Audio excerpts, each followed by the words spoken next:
A very good afternoon to everyone. You look very handsome with your Thank you, Bella.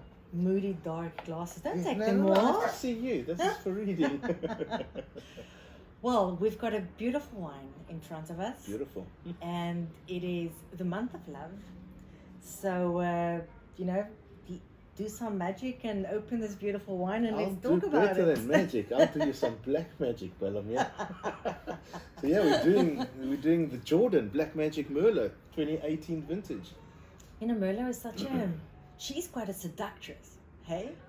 And I think when you think about why it's named Black Magic, it is there's this quite a tourmaline rich graphite. Does that influence the color?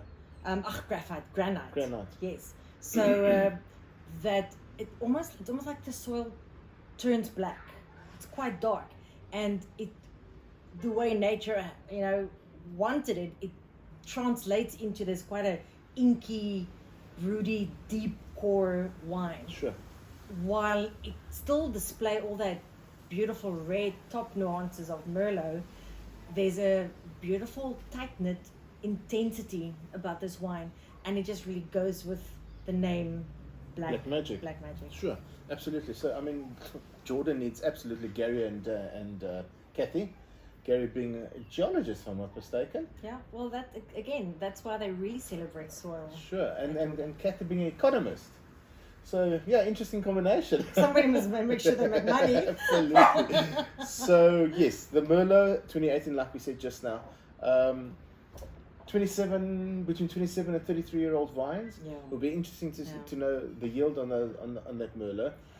But you know what's beautiful? If you go onto the estate, Yeah. we love to go to the Jordan restaurant. Yeah, absolutely. And now that the bakery is now transformed into the cellar door space. And the beautiful sweets, the little sweets they have. Yeah, well, we're going to write about that. We've got a lot to say about that. But when you go into the farm, there's a lot of interesting different aspects. And I think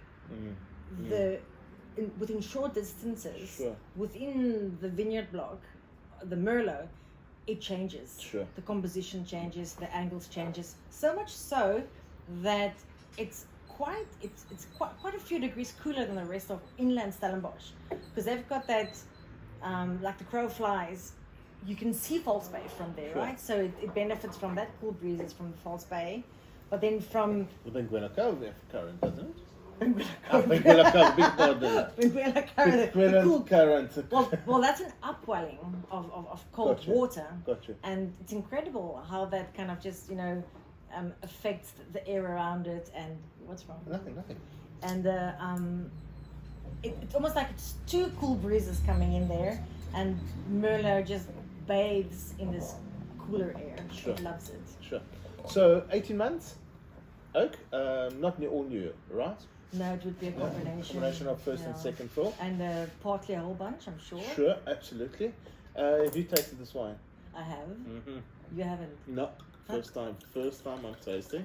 Thank you very much. You're absolutely welcome. How's the color? Yeah. See, so it's exactly as it says on the label. Luckily, we've got black on here. You put a bit of a put a celebrate. So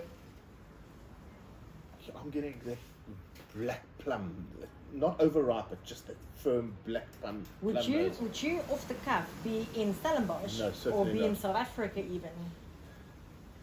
I would certainly not be in Stellenbosch. It's interesting because there's an old world quality about it the moment you put your nose into it, but it's also quite expressive. Very much. But nothing of that, the green monster that Merlot has had a bad rap for. There's immediately quite a beguiling intrigue in the wine and the dark fruit. Sure, absolutely. So besides the plum, Sam, I'm I beg your pardon. Lots of mulberry, I was about to say. you squeeze the mulberry and let the juice run off your hands. And then I'm getting black cherry too. Yeah. So quite a lot of That black Christmas black cherry. Yeah, almost that black forest cherry. Yeah. There we go again with black, but that black forest cherry. But you get that without being broody. It's not a extracted or it's definitely not a clumsy. Everything kind of this. I'll taste that. Sam, with all respect, does Gary and Kathy ever make anything clumsy? No chance in hell. I mean, this stable is solid. this wine is solid. You know, and albeit big, it's like standing on its tiptoes. It's like a ballerina storm. There's an extremely elegant grace about the wine. How there's this that solid core, and then like this whirlwind of beautiful aromas around it. But it's solid. But Sam, I mean, it's 4 years old. Yeah, 4 or 5 years old. 2018 vintage. But how's the freshness in it?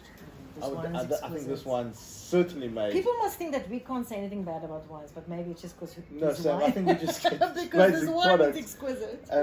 Certainly made for longevity. I mean, the freshness. I mean, I'd love to know. Do you have any idea what the pH is in this wine? No, I don't know. I have to tell you. But I think this pH is pretty low.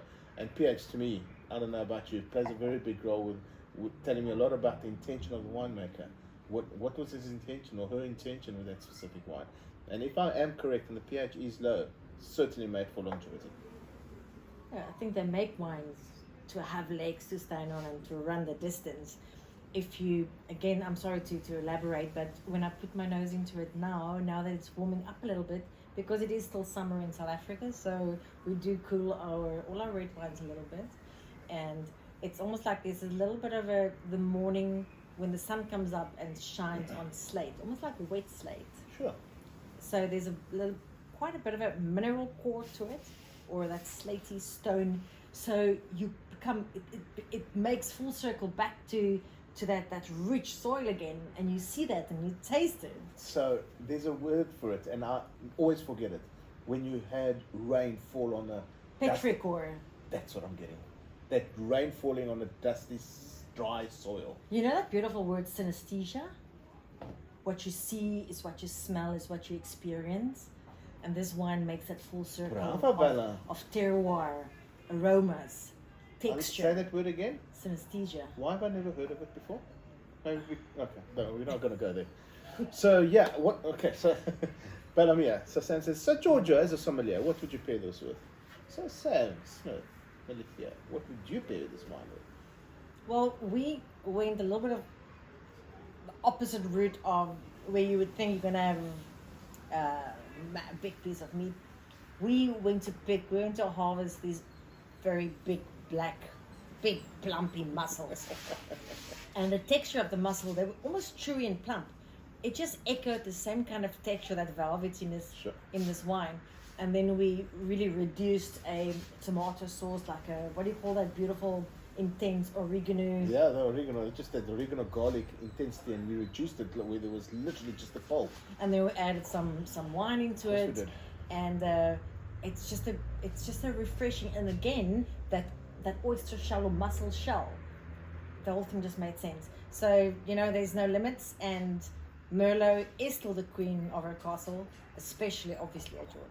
Absolutely. Congratulations, Gary and Kathy. Congratulations to the Jordan team. Privileged to taste a wine like this. And I mean, I wanted to caravan it, but it's not going to last. We're gonna put it to bed quickly tonight. Guys, the wine to fall in love with, and enjoy the month of love, and make Absolutely. it the next and the next and the next month. Cheers, everybody. Salute. Cheers. Salute. Bye.